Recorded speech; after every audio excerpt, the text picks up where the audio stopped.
Welcome to Luca and Miguel. Enjoy the video. You begin by getting everything ready and removing what's blocking the work.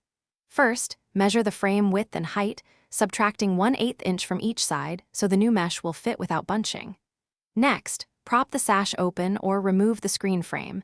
This keeps the window stable. Use a flathead or pick to pry out the old spline and peel away the damaged mesh.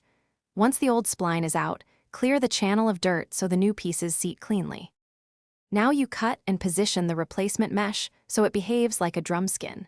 Lay the mesh over the frame with 1 to 2 inches of overlap on every side and cut it roughly to size. Begin at a top corner and press the spline into the channel using the roller while holding the mesh taut. You want tension but not permanent stretch. Continue in sections around the frame, rolling the spline in firmly and maintaining even tension. When you finish, trim the excess mesh flush to the outer edge of the spline channel. Finish by trimming excess mesh and reinstalling the screen into the window or sash. Inspect the surface closely. It should be smooth and uniformly taut. If you see a local wrinkle, don't panic. Lift the spline a few inches at that spot, retension the mesh, and reseat the spline. Repeating this fixes most lumps. For small holes, apply a tiny patch with clear adhesive and a small mesh piece. If damage is widespread or the frame is bent, replace the entire.